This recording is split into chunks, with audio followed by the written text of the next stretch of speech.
Hermanos amados, ayer considerábamos, digamos, dos versos como índices, digamos, de muchas cosas más que nos dice la palabra acerca de lo que dice Romanos capítulo 5, versículo 12, donde nos muestra que el pecado entró al mundo por un hombre, ¿no? Entró al mundo, el pecado entró al mundo. Y en Juan nos decía que el Cordero quita el pecado del mundo, el Cordero de Dios quita el pecado del mundo. Entonces veíamos ayer, así, a manera resumida, sin entrar en muchos detalles, porque sé además que ya también mis hermanos han pasado por muchos textos y el Señor mismo les habrá iluminado muchos de los aspectos que resumíamos ayer, en donde veíamos cómo ese pecado que, como decíamos, entró en el mundo, no nació del mundo, sino que entró, proviene de la región celestial que el Señor había creado, un querubín protector que tenía que proteger justamente su mismo corazón, y veíamos cómo a raíz de lo que él mismo había recibido, de su hermosura, ¿no? Entró en él un pensamiento consigo mismo, un pensamiento o sentimiento, porque esto está en el corazón, dice que dijo en su corazón, ¿no?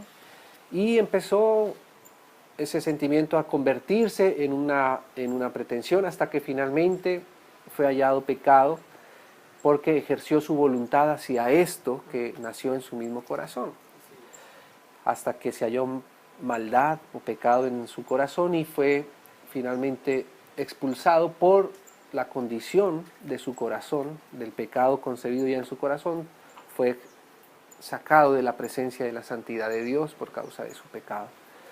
Ese pecado más adelante es el que nos es transmitido a nosotros desde el jardín del Edén también por la decisión voluntaria de nosotros como humanidad. Así que la manera como opera ese pecado desde su origen mismo es que hoy día ese pecado sigue operando en nosotros, siempre sigue ese mismo proceso. Es, vamos a decirlo así, la patología, digámoslo así, que tenemos en nuestro ser. Siempre que nosotros nos ponemos en nuestra propia justicia, en nuestro propio corazón, bien sea abocando a cosas malas, como ya hoy día es la inercia del pecado, o incluso en cosas buenas, siempre que estemos basados en nuestro propio corazón, sin depender de la palabra de Dios, ahí ese es el camino que nos va a conducir a la muerte, que es consecuencia del pecado de nuestra propia decisión. Santiago, hermanos, si pudiéramos ver un momento ahí como para hacer este empalme, ese cierre de esta primera parte, en la epístola de Santiago a los hermanos, dice así, capítulo 1, y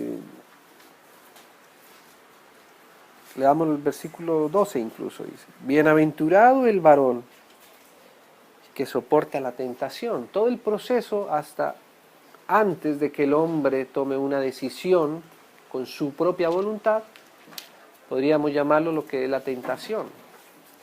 La tentación todavía no es pecado. Nosotros vemos que el mismo Señor Jesús fue llevado por el Espíritu, dice, al desierto para ser tentado por el enemigo.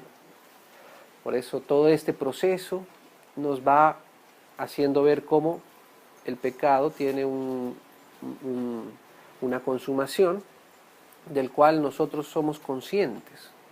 El pecado no es algo inconsciente dentro de nosotros, la decisión de pecar no es algo inconsciente. Pasamos por todo un proceso como pasó en Satanás. Fíjese que Satanás, cuando él comenzó a hablar en su propio corazón, todavía él no fue expulsado. Él fue expulsado en un momento específico. Entonces dice así Santiago, dice, bienaventurado el varón que soporta la tentación, porque cuando haya resistido, eso es lo que tiene que ver con el guardar, con el proteger, que el Señor le había encomendado al mismo querubín, y la misma encomienda que el Señor le había hecho al hombre en el jardín del Edén. Fíjese que el Señor le hubiera podido decir al hombre, a Adán, que guardara al huerto del enemigo, pero no fue el Señor solamente, no fue explícito hasta ese punto de decir que hacia el enemigo, porque realmente el plan del Señor no era que el enemigo se rebelara, o sea, no era que el hombre tuviera que luchar contra Satanás. De hecho, cuando uno ve todo el pasaje del Génesis, el Señor en ningún momento le menciona a él a Satanás, no le menciona explícitamente el hombre al diablo. El hombre, si Satanás no hubiese pecado, aún así el hombre hubiese tenido que guardar el huerto y guardarlo de su propio corazón, de no ponerse en su propia justicia y de no decidir por él mismo. Por eso, todavía el Señor no le menciona al hombre que tiene que guardarse del enemigo, aunque claramente también va a tener que guardarse del mal que ya existe. Pero aunque el mal no hubiera existido antes de la creación del hombre, aún así nuestro corazón debería seguir siendo guardado. Mira, hermanos, como Pablo, en un momento, Pablo le dice a Timoteo, en la primera de Timoteo, en el capítulo 4, en el versículo 16. Capítulo 4, versículo 16. Dice Pablo a Timoteo, ten cuidado de ti mismo. Qué tremendo, ¿no, hermanos? Ten cuidado de ti mismo. Y mire otra cosa, y de la doctrina. Este cuidado de la doctrina también seguramente se refiere a tener la doctrina en la manera como el apóstol Pablo la había transmitido. Eso se lo dice Pablo mismo a Timoteo también en otras partes en esta misma carta. Le dice a Pablo que retenga la forma de las sanas palabras que de él había oído, ¿no? Eso es un cuidado de la doctrina también. Pero en este contexto, justo en este verso, como Pablo le está diciendo, ten cuidado de ti mismo y de la doctrina. O sea, aún de cómo es la manera como nosotros tomamos la doctrina para nosotros. Porque la doctrina ciertamente es preciosa. En la Biblia la doctrina es comparada, digámoslo así, es tipificada en las piedras preciosas, de alto valor, de alto precio, de alta hermosura, que adorna además, ¿no? Pero esa hermosura también tiene que ser cuidada que no traspase el lugar que le corresponde solo al Señor en nuestro corazón. Por eso cuando Pablo le dice aquí, ten cuidado también de la doctrina, es porque la doctrina también tiene, o podría llegar a tener la capacidad, no la doctrina, sino nuestro corazón, frente a la doctrina puede llegar a envanecerse también. ¿Ve? Entonces, aún lo que hemos recibido del Señor tiene que ser constantemente, siempre puesto a sus pies. Y nosotros desprendernos de todo aquello, porque nada es nuestro. Así como a Satanás, ¿no? Dice que viendo su hermosura, ¿no? A causa de su hermosura. Entonces dice así Pablo, y de la doctrina, persiste en ello, pues haciendo esto. O sea, ¿qué es persistir en ello? ¿A qué se refiere persistir en ello? Persistir en el cuidado de nuestro mismo corazón, todo el tiempo. La mayoría de veces de problemas que han pasado por la iglesia del Señor, no solamente han sido porque se han desviado de la doctrina y de la correcta palabra.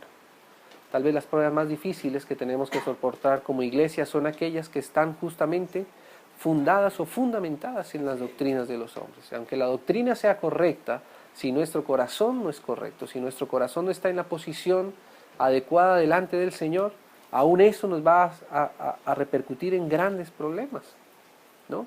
Entonces tenemos que hacer esto como dice Pablo aquí, persiste en ello, o sea, siempre estar persistiendo en guardar nuestro corazón. Dice, pues haciendo esto, te salvarás a ti mismo. Claramente esto no habla de una salvación eterna, sino de salvarnos del peligro, de la tentación, de ponernos en nosotros mismos, que eso nos va a causar muchos problemas. A ti mismo y a los que te oyeren también. Entonces el Señor, hermanos, nos guarde siempre. Volvamos un momento ahí en Santiago para terminar este pasaje de Santiago. Bienaventurado el varón que soporta la tentación, porque cuando haya resistido la prueba, recibirá la corona de vida que Dios ha prometido a los que le aman. Entonces, aquí hay una promesa que tiene que ver con la decisión nuestra de pasar la prueba de la tentación, ¿no? La tentación, como decíamos, todavía no es pecado. La tentación es un proceso en el cual el ser humano ejercita su voluntad, ejercita su decisión y decide por una sola razón, por amor. La decisión que el Señor espera de nosotros solamente está basada en el amor. Si nosotros guardamos los mandamientos del Señor es porque le amamos, como dice Juan. Si me amáis, guardad mis mandamientos. Si no hay amor, no vamos a guardar sus mandamientos. No solamente porque no queramos, sino porque estamos incapacitados para hacerlo. La única manera en la que nosotros podemos guardar las palabras del Señor es si realmente hemos visto el amor del Señor manifestado a través de ellas, ¿no? De lo contrario será imposible poder guardar su mandamiento. Y además nos va a ser demasiado pesado. En algún momento poníamos un ejemplo, una anécdota, ¿no? Que cuando uno está enamorado, entonces no importa uno cuántas caminatas tenga que hacer, si está haciendo solo, está lloviendo, ¿cierto? Si hay o no hay dinero para el transporte, si hay el dinero solo para la ida y toca caminar, no hay ningún problema en esto, ¿cierto? Y probablemente cualquier esfuerzo que tengamos que hacer para corresponder al amor a aquella persona que amamos, siempre nos será poco ese sacrificio, ¿no? Dice, bueno, no, pero ¿qué es ahorrar todas las onces del semestre, del año, para comprar un peluchito, ¿no? Para poder manifestar el amor que sentimos hacia esta persona, ¿cierto? Así que el amor hace que en nosotros aparezca la capacidad de cumplir aquello que es agradable a la otra persona. Pero ahora pensemos en que tenemos esa misma situación, solo que no estamos enamorados, ¿no? Y alguien nos obliga a que tenemos que llevar una serenata, ¿cierto? Dice, no, pero qué desperdicio, ¿cómo voy a desperdiciar mi dinero yo para llevar una serenata? ¿Una serenata qué valor tiene, no? ¿Por qué no pone un cassette? ¿Por qué no empieza uno a excusarse? Y cualquier pequeño esfuerzo que tengamos que hacer, pues nos va a ser imposible, ¿cierto? No, pero ¿qué vamos a ir hasta allá a visitar si es tan lejos, si además está haciendo solo, está lloviendo? Cualquier cosa se convierte en una excusa, en un motivo que nos incapacita de cumplir lo que deberíamos cumplir por amor, ¿no? Entonces, la elección del hombre, que es lo que la Biblia llama la ley, ¿no? Es solamente manifestada si en nosotros hay un nivel de amor tal que se cumple por amor. Esa es la elección que Dios espera de nosotros, una elección por amor, no por ley, porque sería imposible, como lo enseña Romanos, Pablo en Romanos. Pero si está el amor, si me amáis, el amor es capaz de hacer cumplir la palabra del Señor en nosotros, que ya vimos que esa es la vida que Él quiere transmitirnos. Lo que el Señor quería desde el Edén era que Eva nunca saliera de la fe, nunca saliera de el oír la palabra de Dios. Y Eva iba a escoger a Dios manifestando el amor que ella había tenido por Él, ¿no? Y como el enamoramiento es algo progresivo, es algo que va madurando, ¿no? Pues entonces cada vez va siendo perfeccionado, como enseña la Biblia también. Entonces dice así Santiago, dice, Dios ha prometido a los que le aman, cuando alguno es tentado, no diga que es tentado de parte de Dios, Dios no necesita tentar a nadie. Porque Dios no puede ser tentado por el mal, Dios es Dios, siempre ha estado en santidad y siempre ha sido perfecto y siempre se ha complacido en la santidad de su Hijo, en la santidad que emana de Él. Ni Él tienta tampoco a nadie, dice. Sino que cada uno es tentado, ahí empieza el proceso, cuando de su propia, porque es de nosotros mismos. Nadie puso esa maldad afuera. Lo que hemos visto rápidamente es que la maldad no fue algo que Dios creó. Dios hubiera podido hacerlo de esa manera. Dios hubiera podido hacer una creación mala, una creación entre comillas buena o al menos limpia del mal, y que escogieran entre ese y el otro. Pero eso tendría sentido para Dios. Eso no tendría sentido para Dios. El plan de Dios dice que es amar al mundo, porque Él ama desde la eternidad. El Padre y el Hijo en el Espíritu se aman eternamente, y lo que ellos han querido con la creación es que el hombre participe de esa comunión eterna que ellos han tenido. Y esa elección de que el hombre pueda decir sí o no es el asunto eterno de Dios. Si el hombre se enamora de Dios y escoge por la vida de Dios o no. Entonces la no elección de la vida pues es la muerte. Eso es lo que está encerrado en los árboles del jardín del Edén. Sino que cada uno es tentado cuando de su propia concupiscencia es atraído. Fíjese que todo comienza por una atracción a nosotros mismos, que fue lo que ya vimos, ¿no? Y seducido además, empieza a haber una seducción. Entonces la concupiscencia, que la concupiscencia es como decir el amor hacia uno mismo, el beneplácito con uno mismo, después que ha concebido, o sea que hay un proceso hasta que se concibe de la concupiscencia, hay una concepción, y ahí es donde aparece el pecado. Todo eso es un proceso. En el momento en que ya concibe, ahí está el pecado. Y el pecado siendo consumado da a la luz la muerte. ¿Qué es la muerte? La muerte es la no elección por Dios, es la rebelión a Dios. En Él estaba la vida, dice. O sea que lo que hay aparte de Dios es la muerte. La muerte es la posibilidad de que el hombre se desprenda de Dios. El pecado, en singular, es la rebelión de Dios, la rebelión de separarse de Dios. Eso es lo que es el pecado. Dejar de vivir por la palabra de Dios, a pasar a vivir por la palabra de otro, aunque ese otro sea uno mismo. En nuestro caso, la primera vez fue por la palabra del enemigo. En el caso del enemigo fue por la palabra de él mismo.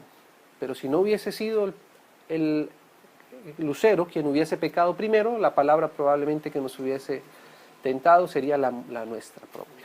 Amén. Y ese, digámoslo así, en muy resumido, es lo que ha pasado en nuestros corazones.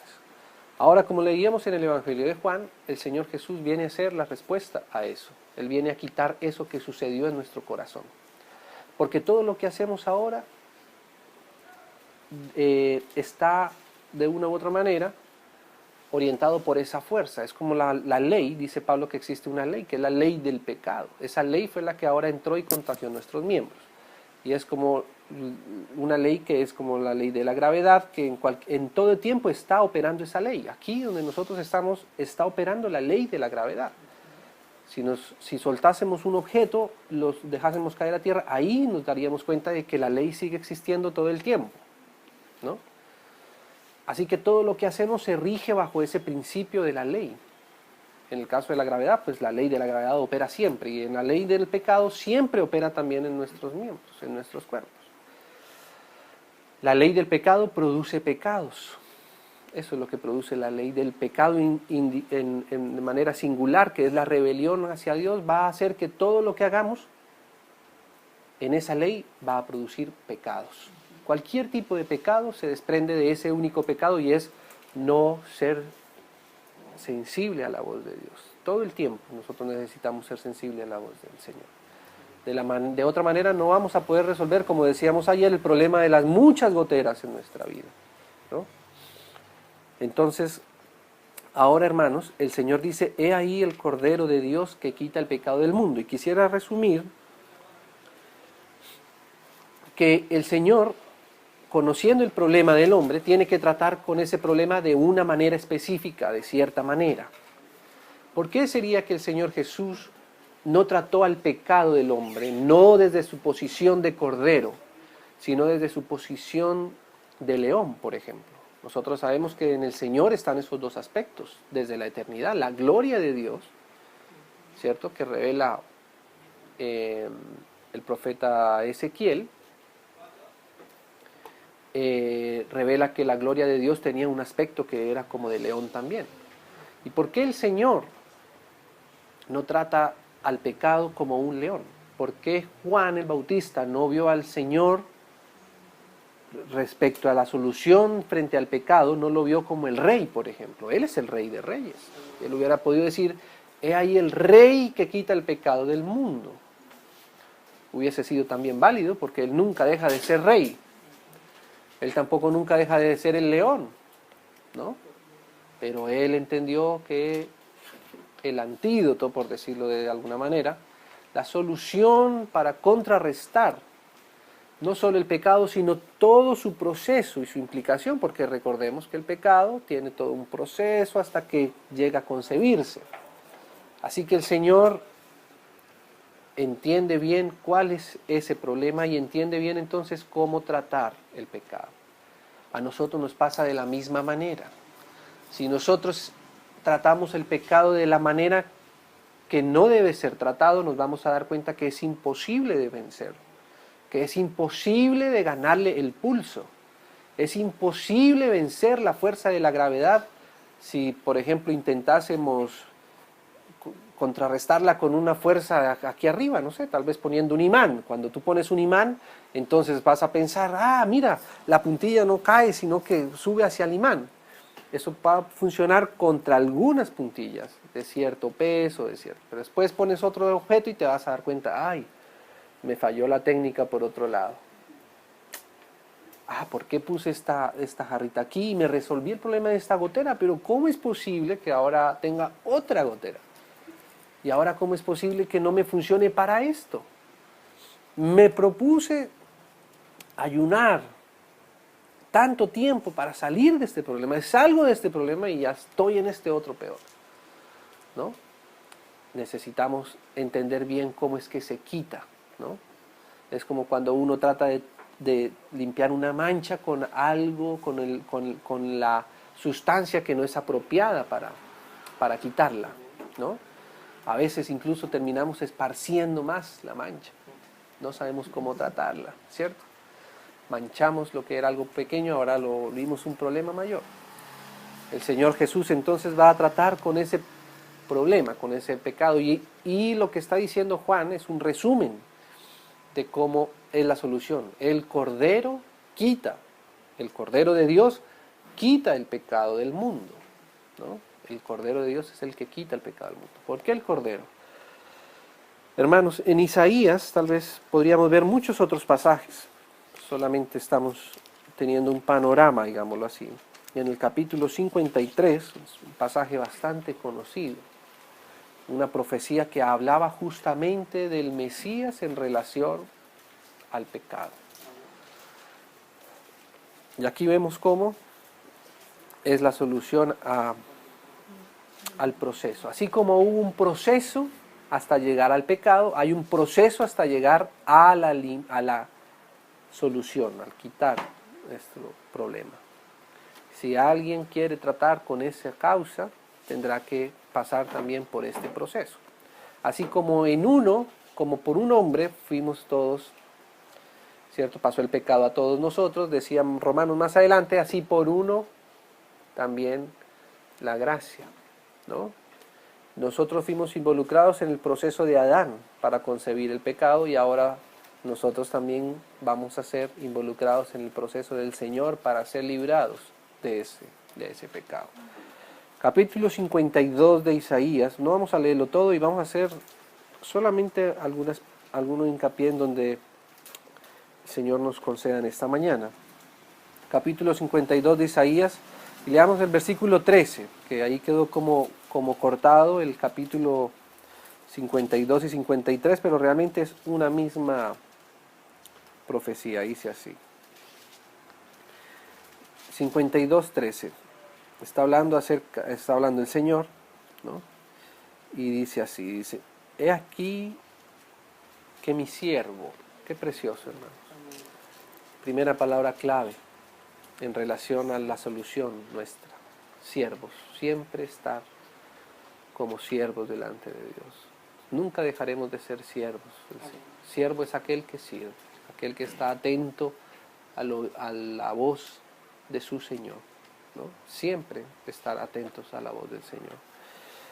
Y el Padre dice esto del Hijo: he aquí que mi siervo será prosperado. Mira qué distinto es el prosperarse uno mismo a que el Señor sea quien nos prospere.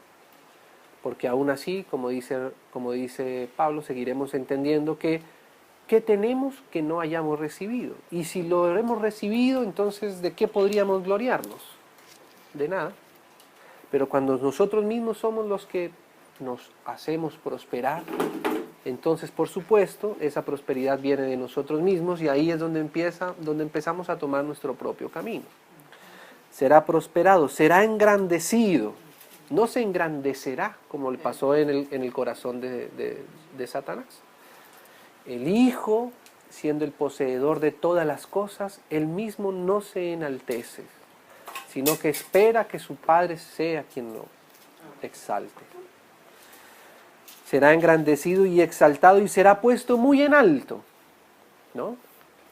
Él será puesto, no se pondrá por sí mismo, sino que será puesto. Otro le pondrá, por eso Filipenses dice así: por lo cual, porque él se humilló hasta lo sumo, por lo cual Dios le exaltó y le dio un nombre. No se lo puso él, Dios le dio un nombre que es sobre todo nombre. Claro que eternamente él ha sido nombre sobre todo nombre, pero el Padre le reconoce, lo exalta. ¿Por qué? ¿Cuál es la causa por la cual? Dice: porque se humilló hasta lo sumo. Amén. ¿No? Entonces dice así: será prosperado, será engrandecido y exaltado y será puesto muy en alto. Como se asombraron de ti muchos, mira qué tremendo es esto, como se asombraron de ti muchos, algunos pensarían que se iba a asombrar de su hermosura, como le sucedió al enemigo. De tal manera fue desfigurado de los hombres su parecer. Fíjate, cómo el Señor empieza a tratar con el pecado, desprendiéndose de toda posible hermosura. Amén. Aún porque su rostro fue desfigurado, ¿cierto? Eso nos habla cómo el Señor se desprende de toda su hermosura, ¿no? No hay nada, hermanos, más peligroso en nosotros mismos que considerarnos buenos o considerarnos hermosos en algún aspecto, por sencillo y por simple que sea, ¿no?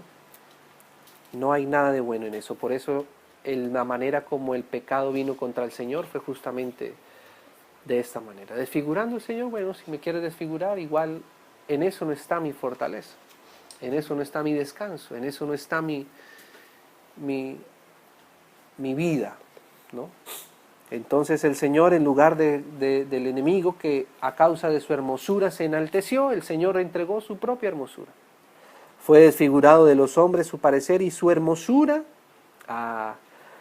más que la de los hijos de los hombres, porque la hermosura nuestra está en lo exterior, pero la hermosura del Señor es una hermosura que no se puede ver con los ojos.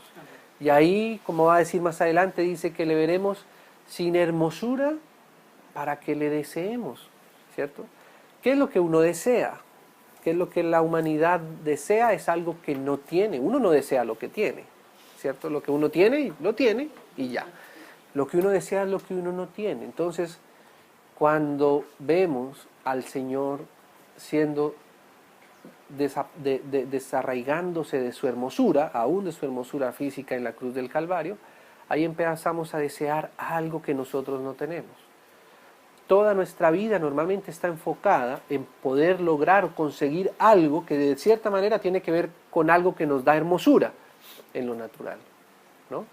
Y cómo el Señor llega a la cumbre de su vida y, aunque físicamente no tenía nada que mostrar, fue lo más despreciado, como lo dice acá, aún así todas las personas que lo veían deseaban lo que el Señor tenía en su corazón, ¿no? ¿Qué era lo que el Señor tenía en su corazón? Padre, Si quieres, pasa de mí esta copa, pero que no se haga como yo quiero, porque esa es la tentación, ¿cierto? Hacer como yo quiero. Aún el mismo Señor Jesús, lo que el diablo quiso hacer es que se hiciera como Él era. Fíjese que cuando el Señor cuando el diablo tienta al Señor en el desierto, no basa su tentación en cosas que no sean verdad en el Señor. Él le dicen, bueno, si eres el Hijo de Dios, haz esto, ¿no? No es mentira que Él sea el Hijo de Dios. Y no es mentira que el Señor pueda hacer eso que el enemigo le está poniendo, ¿no? Y tampoco le está pidiendo algo pecaminoso. ¿O sentir hambre es pecado? No es pecado sentir hambre. Y comer cuando uno tiene hambre será pecado. Tampoco es pecado. Hacer milagros será pecado. O será malo más bien. Convertir una piedra en el pan y comerla por causa del hambre, ¿eso será que es algo malo? No, eso no es lo malo. Lo malo es no actuar dependiendo y escuchando primero la voz del Señor. Y ahí es donde está el asunto. ¿De dónde viene la voz? ¿Viene de mí mismo? ¿Viene del enemigo? ¿O viene del Señor? Si viene del Señor, es la vida del Señor, es la fe, porque la fe viene por el oír la palabra de Dios. Si no es la voz de Dios, entonces hemos caído de la gracia y estamos por el camino de la perdición. Entonces dice así, versículo 15, así asombrará él a muchas naciones, los reyes cerrarán ante él la boca, porque verán lo que nunca les fue contado y entenderán lo que jamás habían oído. Hermanos, una de las consecuencias de Satanás, cuando pecó, que la leíamos en Ezequiel, dice que empezó a hacer muchas contrataciones, con la multitud de contrataciones, y por eso la tercera parte de los ángeles fueron con él, porque algo que produce el pecado, dice la Biblia que donde hay multitud de palabras, no falta pecado, en Proverbios. O sea que hay algo que se evidencia de nuestro corazón y es por lo que hablamos. ¿Con qué hablamos nosotros? ¿No? Si lo que hablamos realmente es nacido de Dios, eso fácilmente se va a percibir. Pero si lo que hablamos es para hacer contrataciones, o sea, para adquirir adeptos a mi manera de sentir o a mi manera de pensar, probablemente ya hemos tomado el camino de la perdición, ¿no? En cambio aquí lo que produce el Señor es un silencio, fíjese, ¿no? Dice el Proverbios que aún el necio cuando calla, ¿no? Le es contado por sabio, ¿cierto? Vamos a ver esto un poco más, dice. ¿Quién ha creído a nuestro anuncio y quién se ha manifestado y sobre quién se ha manifestado el brazo de Jehová? Subirá cual renuevo delante de él y como raíz de tierra seca, lo que leíamos, lo que decíamos ahora, no hay parecer en él ni hermosura. Le veremos, más sin atractivo para que le deseemos. Qué cosa tan rara, ¿no? Parece una contradicción. ¿Cómo vamos a desear algo que no tenga atractivo? ¿Por qué pasa eso en nuestro corazón? Porque nuestro corazón sí desea lo que es atractivo, lo que se ve, como decía el Señor Jesús a Pedro, que no hay que poner los ojos en lo que se ve, en las cosas de los hombres, sino en las del cielo, en las que no se ven. Entonces lo que hay es algo que no tiene atractivo, pero que es deseable para nosotros, ¿no? En lo natural el Señor Jesús probablemente no despertaba ningún atractivo. Cuando lo ve uno delante de Herodes, de Pilato, lo menospreciaban porque decía, pero tú vas a ser rey, ¿no? Porque no veían que el Señor tuviera una fuerza propia, no veía que el Señor probablemente estuviera lleno de coronas de oro, ni tuviera los camellos más espectaculares del imperio, ¿no? Pero, ¿qué es la verdad?, le preguntaba a Pilato, ¿no? O sea, había cosas que ellos deseaban del Señor, conocer del Señor. Entonces, ese es el camino y la manera como el Señor tiene que venir a la tierra, porque hermanos, cuando el Señor viene a la tierra, Él sabe que tiene que tratar con algo que está en la tierra, que es el pecado. Y Él sabe que se va a enfrentar con esto todo el tiempo, ¿no? Con la exaltación, con la hermosura, con el poder. Por eso, ¿sabe qué hacía el Señor? Dice en el Evangelio de Mateo, cuando Él vio que el Señor había hablado algunas cosas y había hecho algunos milagros, ¿y qué hizo la multitud? Querían hacerlo rey. El Señor se escondió y se fue. Por eso cuando el Señor hacía algunas cosas que para los hombres eran muy admirables en lo natural, el Señor le decía, pero esto no lo digas a nadie. Yo no quiero ser conocido por cosas exteriores, porque yo estoy tratando con algo que está en ti mismo, y es el pecado. ¿Y sabe cómo opera el pecado? Haciéndonos considerar nuestra propia hermosura, nuestro propio yo, nuestro propio ego. Cosas legítimas, no ilegítimas. No es mentira que Satanás haya sido hermoso, era cierto. El asunto es que debemos menospreciar aún eso que es real. Amén, así es. Entonces dice así, dice, versículo 4, ciertamente llevó Él nuestras enfermedades y sufrió nuestros dolores. El Señor tuvo que enfrentarse contra esto, contra las consecuencias de nuestra elección, ¿no? Y nosotros le tuvimos por azotado, por herido de Dios y abatido. Mas Él herido fue, mire esto, mas Él herido fue por nuestras rebeliones. O sea que el problema que el Señor estaba enfrentando eran nuestras rebeliones. ¿Y sabe cómo es la manera, hermanos, de vencer las rebeliones? Mediante las heridas de la misma rebelión. La rebelión justamente toma su fuerza en, digámoslo así, en la capacidad de vencer por ella misma. O sea, de mediante la fuerza imponer lo que es su propio parecer, ¿cierto? Así que tú tienes el enemigo, que es esa rebelión que opera de esa manera, mediante la fuerza, mediante el aniquilamiento de todo lo que se le opone, ¿cierto? ¿Cómo vamos a vencer a este enemigo? Uno podría pensar, pues entonces tenemos que ponerle uno que tenga más fuerza y que sea más grande y que se enfrente contra uno que sea más terrible. Pero eso entonces sería más de lo mismo, más de su mismo método, ¿no es así? Es así. Entonces no podríamos decir que estaríamos corrigiendo el problema, sino que estuviéramos ampliando más. Imagínense si el Señor hubiese enfrentado de la misma manera, con las mismas armas de Satanás. Podríamos decir, bueno, pero entonces, ¿cuál es la diferencia? ¿Cierto? Justamente lo que el enemigo ha querido es que Dios lo enfrente a él como Dios, lo enfrente a él desde su fuerza, desde su reino, porque eso sería más de lo que nació en su propio corazón, tomar de lo que Dios tiene para vencer a su enemigo. Y Dios no es así. Dios no va a tratar con el problema así, porque así no se vence. La manera es como Él lo hizo. ¿Saben dónde dice la Biblia que el Señor venció a sus enemigos? En la cruz del Calvario. En la cruz venció sus enemigos. Uno podría pensar, no, el Señor venció a sus enemigos cuando hacía los milagros, cuando envió a los espíritus inmundos, a los cerdos y los despeñó.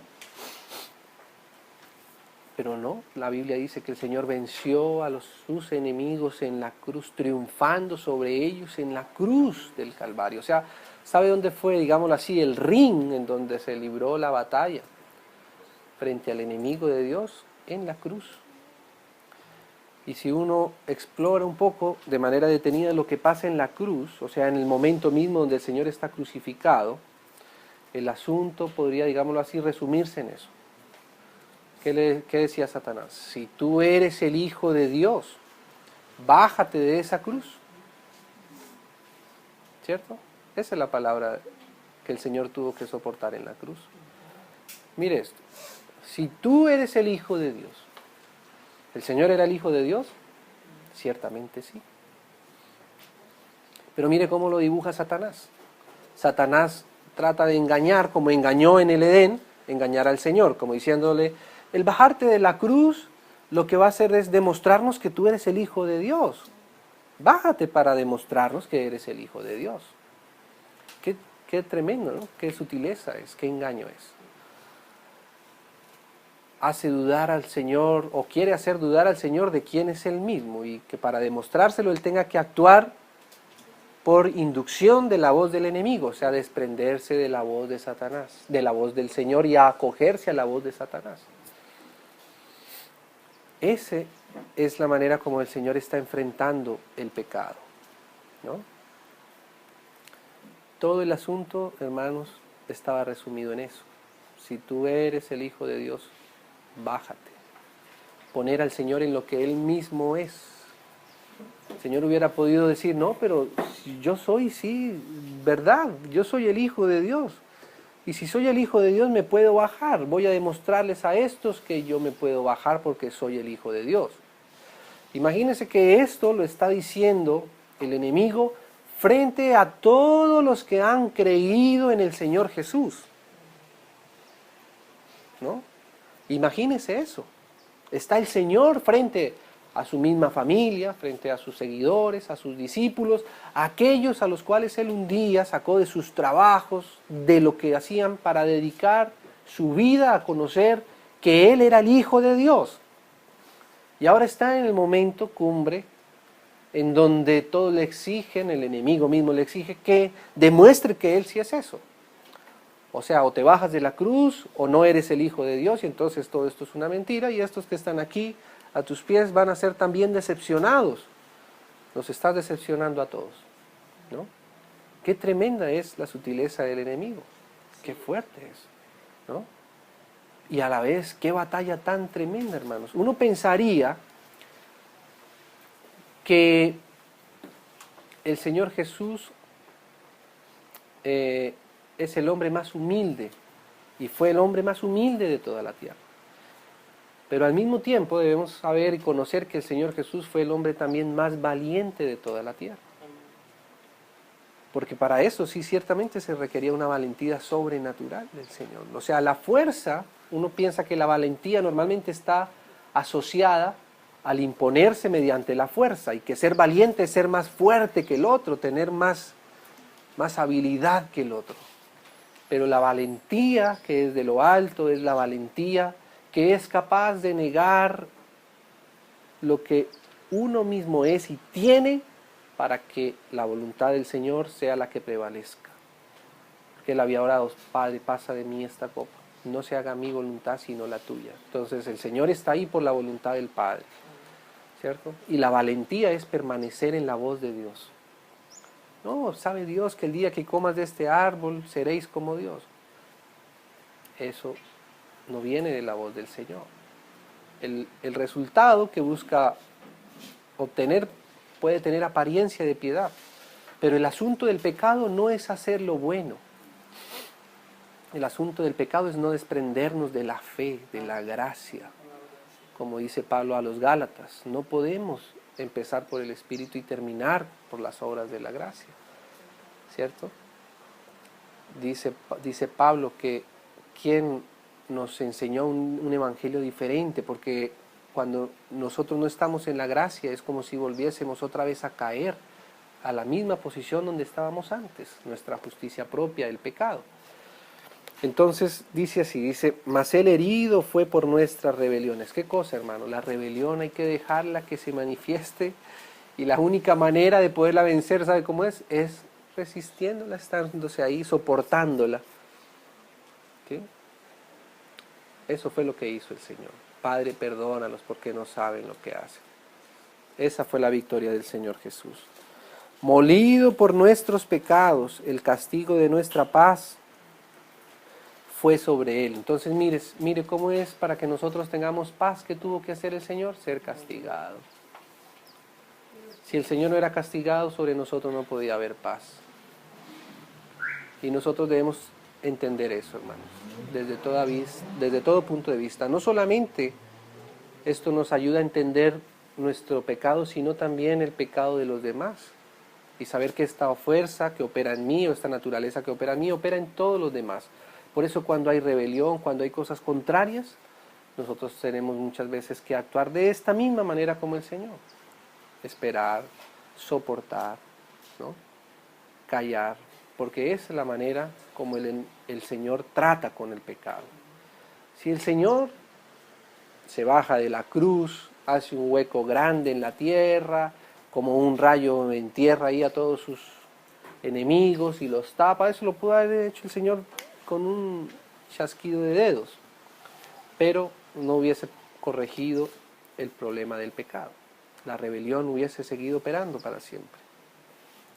La manera es quitarle la fuerza a la rebelión, es esa, como el Señor mismo lo hizo. Por eso habla del Cordero. El castigo de nuestra paz fue sobre él y por su llaga fuimos nosotros curados. Todos nosotros nos descarriamos como ovejas, cada cual se apartó por su camino. Ese es el pecado, nuestro propio camino. Dice Proverbios,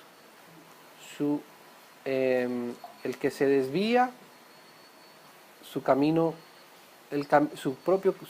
busca el que se desvía, ¿no? Dice Proverbio. Entonces se apartaron de su camino, mas Jehová cargó en él, mire, el pecado de todos nosotros. Y lo cargó de esa manera, como lo está exponiendo acá. Angustiado él y afligido, mire esto, hermanos, no abrió su boca. ¿Sabe que este es uno de los pasajes en donde más se nos explica, digamos, de una manera más ilustrada lo que significa el cordero? Dice aquí, afligido no abrió su boca, como cordero fue llevado al matadero. O sea que el cordero nos ilustra el llevar a la muerte nuestra propia decisión, nuestro propio yo, nuestro propio ego, ¿no? El cordero quita el pecado del mundo porque el cordero es aquel que está en capacidad de ceder a lo propio, de ceder a lo que él tiene y a lo que es verdad. ¿Sí? Nuevamente Filipenses, ¿no? Haya pues en vosotros ese sentir o ese pensamiento, como dice más el griego, que hubo también en Cristo Jesús, o sea, que se forme ese pensamiento nuestro. ¿Cuál era? El siendo igual a Dios, no estimó el ser igual a Dios como cosa que aferrarse. Ese es el Cordero. Ese es el Cordero que quita el pecado del mundo. Es el camino a desaparecer esta tragedia. Y como oveja delante de sus trasquiladores, o sea, como un cordero, enmudeció. Una señal de si en nosotros está operando la solución a esto es nuevamente por nuestra boca. Si enmudecemos o si damos muchas razones, ¿no? Si damos muchas razones, si damos muchas explicaciones, normalmente todavía estemos nadando en el mismo problema del pecado. Por eso, hermanos, siempre consideremos mucho y apreciemos mucho el silencio también. Porque el silencio digamos que, como decía alguien, que las palabras nos pueden transmitir lo que alguien sabe, pero el silencio nos transmite lo que alguien es. Lo que es la persona se transmite en el silencio.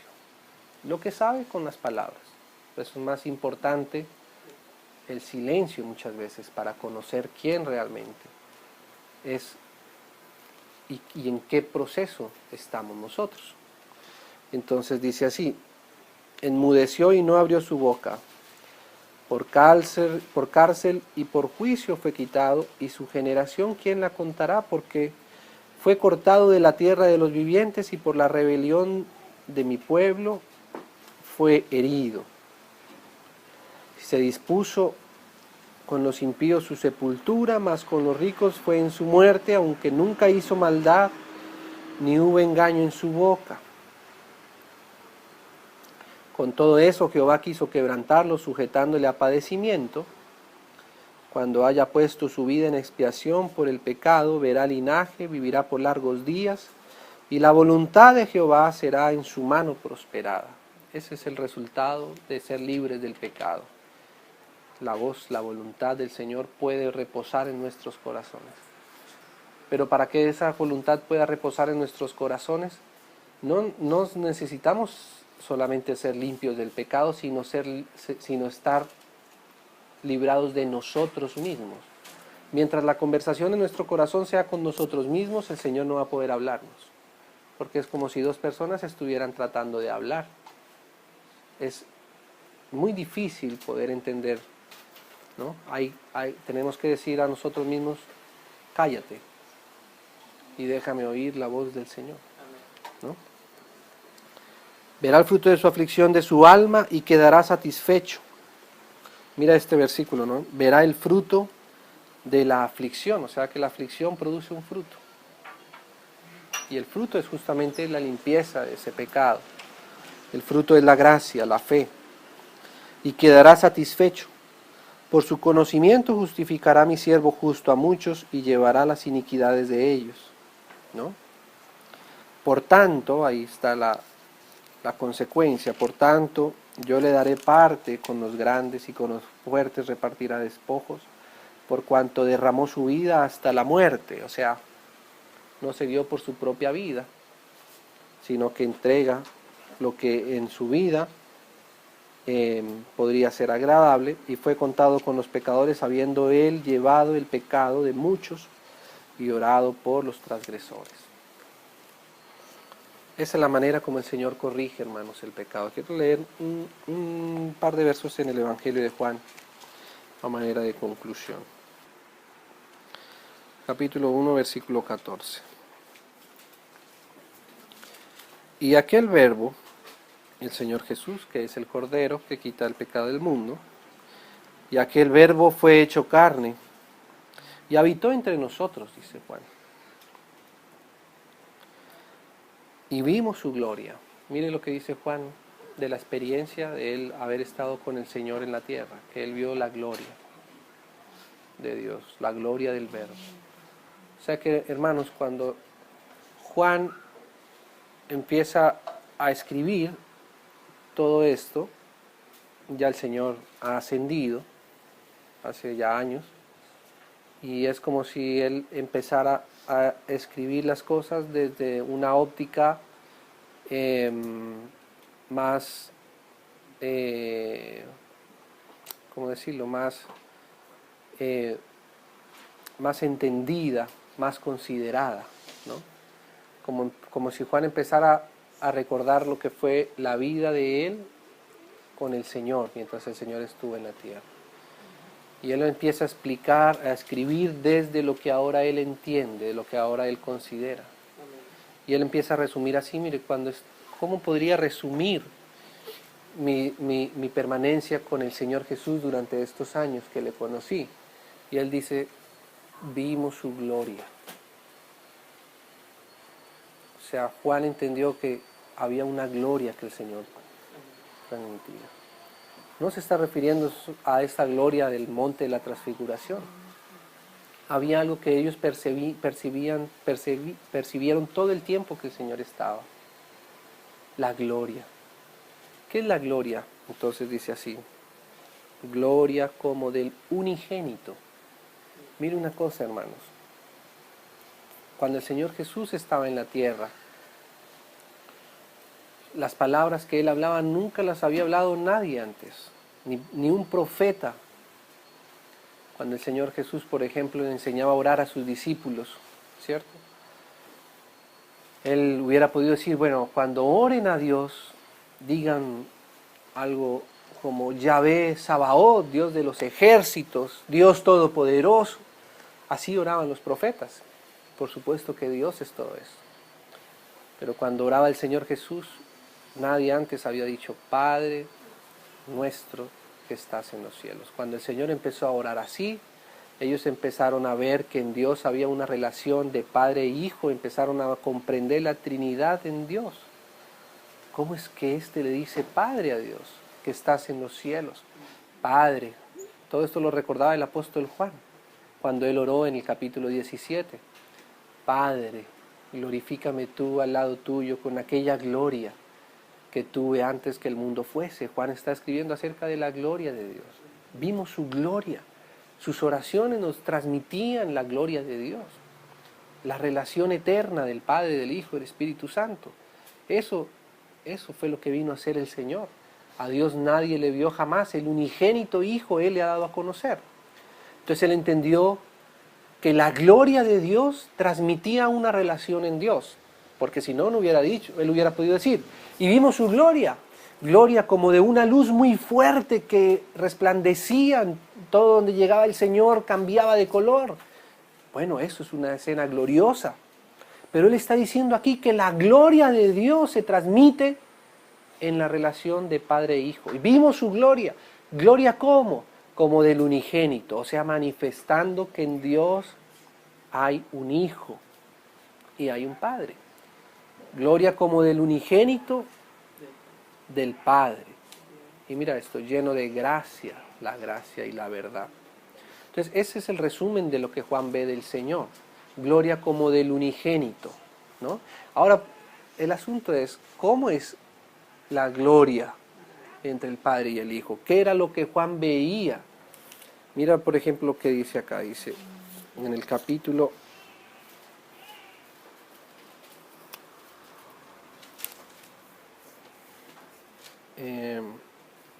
capítulo 3,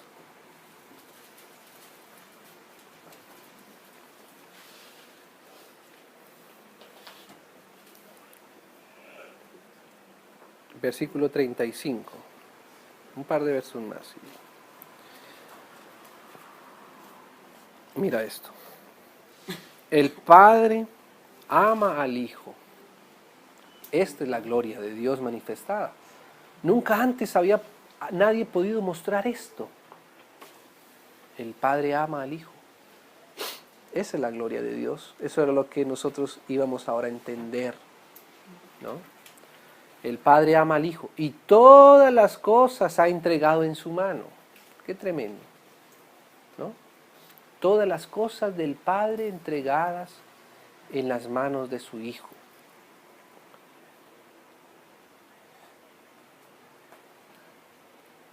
El que cree en el Hijo tiene la vida eterna, pero el que rehúsa creer en el Hijo no verá la vida, sino que la ira de Dios está sobre él. Entonces dice así, el Padre ama al Hijo y todas las cosas las ha puesto en su mano. Más adelante, en el capítulo 5, en el verso 19. Respondió entonces Jesús y dijo, de cierto os digo, no puede el Hijo, a quien el Padre ama, ¿cierto?, hacer nada por sí mismo. Qué tremendo es esto. Aquí empieza a mostrarnos cómo es la relación entre el Padre y el Hijo. Dice que el Padre le ha dado al Hijo todas las cosas, las ha puesto en su mano. Y ahora dice que el Hijo no puede hacer nada por sí mismo. Qué glorioso es esto, hermanos. Qué distinto es a lo que es el pecado. Dios tiene la confianza de poner todas las cosas en su Hijo porque sabe que su Hijo no va a hacer nada por sí mismo, porque le conoce a su Hijo a profundidad. Ese es el asunto. Por eso Él es el Cordero de Dios. Él es el Cordero de Dios desde la eternidad. ¿Cuál es el Cordero de Dios? El que entrega su vida, el que ofrece su propia vida, el que no toma su vida como propia, sino la pone siempre a disposición del otro. El que enmudece. En el Padre, en el Hijo y el Espíritu Santo, la voluntad que se hace es la del Padre. Nunca veremos la voluntad del Hijo. No es que Él no tenga voluntad, por supuesto que la tiene, Él tiene vida en sí mismo, pero su voluntad es hacer la voluntad del Padre. La voluntad del Padre es la voluntad del Padre, pero la voluntad del Hijo es hacer la voluntad del Padre, así como la del Espíritu es hacer lo que oye o decir lo que oye del Padre y del Hijo. Entonces dice así, no puede hacer el Hijo nada por sí mismo, sino lo que ve hacer al Padre. Qué precioso es esto, hermanos. porque todo lo que el Padre hace, también lo hace el Hijo igualmente. Esa es la gloria de Dios que manifestó el Hijo. Y vimos su gloria, gloria como del unigénito. ¿Y cómo es el unigénito? El que hace la voluntad de su Padre. Eso fue lo que reveló el Señor Jesús cuando estuvo en la tierra y que lo plasma el apóstol Juan. Fíjese que el apóstol Juan, podríamos decir, en su manera de ser, era tal vez el apóstol más sensible, el más tierno, ¿no? El que comprendía las cosas desde una lectura más interior, más, se puede decir, sentimental desde el punto de vista espiritual, porque los sentimientos también pueden ser espirituales, más sensible, de mayor discernimiento, de mayor profundidad, ¿no? Mientras Pedro estaba con sus ojos puestos en los peces, Juan decía, es el Señor, ¿no? Entonces era una persona que discernía más las cosas desde un ángulo un poco más espiritual. Por eso el Evangelio de Juan es comparado con el Evangelio del rostro del águila, que muestra al Señor en lo celestial, como Hijo de Dios. Entonces él habla de la gloria, dice, porque todo lo que el Padre hace, lo hace el Hijo igualmente, porque el Padre ama al Hijo, ese es el asunto, y le muestra todas las cosas que Él hace, y mayores obras que ésta le mostrará, de modo que vosotros os maravilléis, ¿no?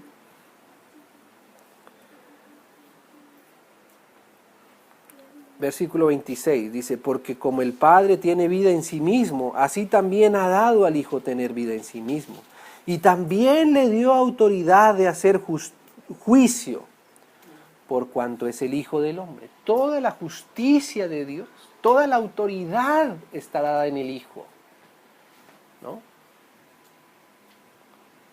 ¿Cómo es que el Hijo no se envanece? ¿Cómo es que el Hijo no entra en el camino del pecado? ¿Cómo es que el Hijo prefiere pasar por hambre antes de ejercer la autoridad que Dios mismo le ha dado, que el Padre le ha dado, pero Él no puede hacer nada por sí mismo? De poder puede, pero Él no lo hace porque Él es una persona que es el Cordero de Dios que quita el pecado del mundo. Eso es lo que contrarresta toda posibilidad de pecado en el Señor Jesús. No es lo que Él hace, es lo que Él es. Él hace lo que Él es, lo que hace proviene de sí mismo. Y lo que Él es en sí mismo es que Él es como el Cordero. Entonces dice así, el versículo 30, no puedo yo hacer nada por mí mismo, dice el Señor Jesús. Hermanos, esta debe ser nuestra posición todo el tiempo. Si nosotros estamos en Cristo, en nosotros está esta capacidad. Qué curiosa esta capacidad. ¿Sabe qué capacidad? La capacidad de no hacer nada. ¿Será que nosotros somos capaces de no hacer nada? Parece simple, ¿no? Esa capacidad está en el Hijo de Dios. Esa es la solución a nuestro pecado. Fíjese que nuestro pecado se soluciona si nosotros entendemos lo que tenemos que hacer. A veces pensamos que el pecado lo contrarrestamos, por ejemplo, como tengo un problema con esto, voy a ver si apagando el televisor me sale este pensamiento. O a ver si en lugar de irme a hacer deporte, entonces voy a ponerme a leer libros espirituales. Esa no es la solución al pecado. Por supuesto, no estamos diciendo que no haya que leer más. Es una bendición, hermanos, el televisor apagado es una bendición. Pero no piense que eso nos va a librar el problema del pecado. La única forma de salir de esto es el Cordero que lo quita. Es estando en el Cordero. Y el Cordero es esto, ¿no? La gloria del Hijo es esta. No puedo yo hacer nada por mí mismo. Según oigo, ¿sabe qué es eso? La fe. ¿Sabe cuál fue la fe que nos fue dada a nosotros? Lo dice la Biblia. La fe del Hijo de Dios. ¿Cuál es la fe del Hijo de Dios? ¿De dónde viene la fe? El oír la palabra de Dios. Padre, ¿es tu voluntad? Si no es tu voluntad, pasa de mí esta copa. Lo importante no es si la cruz es terrible o no es terrible. dice la Biblia que el Señor veía el gozo puesto delante de Él. O sea que probablemente esa escena en el Getsemaní tenemos que leerla desde muchas ópticas. En el Getsemaní el Señor no solamente estaba viendo el pasar por el sufrimiento de la cruz, también Él estaba viendo ahí la gloria, el galardón de Dios para Él y todo esto. Pero Él decía, si no es tu voluntad, no voy a ir a la cruz. No solamente porque sea desagradable a mi alma, sino porque yo quiero hacer tu voluntad. Hermanos, a nosotros hay algo que nos queda muy complejo, por eso tenemos que siempre estar dependiendo del Señor. Y es deshacernos de la buena intención de nuestro corazón. Esa también es un problema. Recuerden que cuando nosotros comimos del árbol, comimos también del bien y del mal, de la ciencia del bien y del mal. Hoy el pecado que está en nosotros discierne lo que es el bien y el mal. Y el problema nuestro muchas veces no está con lo malo, está con lo bueno, sino con lo bueno que no viene de Dios, que es igual pecado.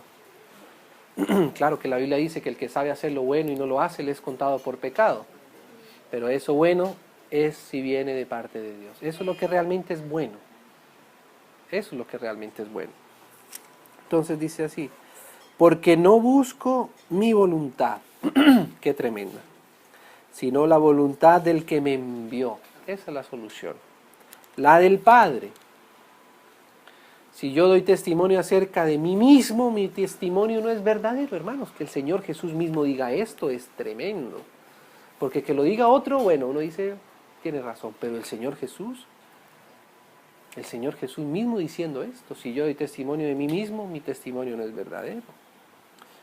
Otro es el que da testimonio acerca de mí. Y sé que el testimonio que da de mí es verdadero. Descansemos siempre en la defensa del Señor, en el testimonio del Señor. No nos promovamos nunca, no nos propongamos nunca, porque eso viene del diablo. El esperar que sea el Señor, que sea otro el que dé testimonio, eso es de Dios. ¿Sí? Si yo todo el tiempo tengo que estar hablando de mí mismo, ¿cierto? Probablemente lo que esté hablando sea mentira. Y desde los ojos del Señor es un pecado. Pero hay que esperar que el Señor sea el que hable por nosotros, el que nos defienda, el que nos ayude. Entonces dice, vosotros enviasteis mensajeros a Juan y él dio testimonio de la verdad, ¿no? Entonces, bueno, hermanos, no penséis que yo voy a acusaros delante del Padre. Hay quien os acusa, Moisés, en quien tenéis vuestra esperanza. O sea, como decíamos nosotros, la ley no fue dada para que el hombre se justificase por ella, aunque sean leyes buenas y verdaderas de Dios. El asunto es algo más profundo, es de dónde nace lo que hacemos. Nace de nosotros mismos, aunque sea la misma ley de Moisés. ¿Queremos ser semejantes al Altísimo? La respuesta definitivamente sí, pero ¿cómo? ¿Cierto? Porque si creyeseis a Moisés, me creerías a mí, porque de mí escribió él. Qué precioso.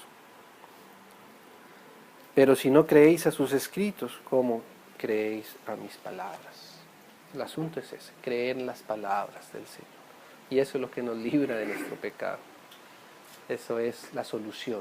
He ahí el Cordero de Dios que quita el pecado del mundo.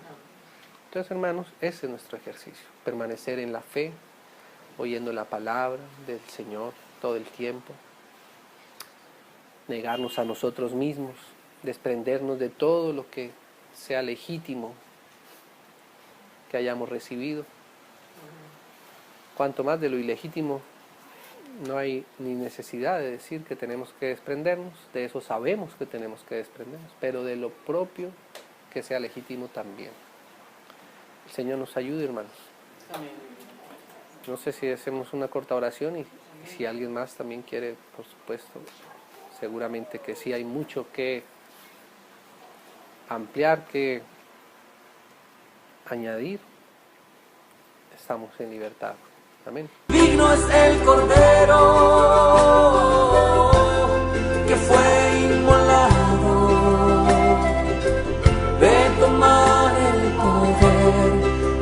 las risas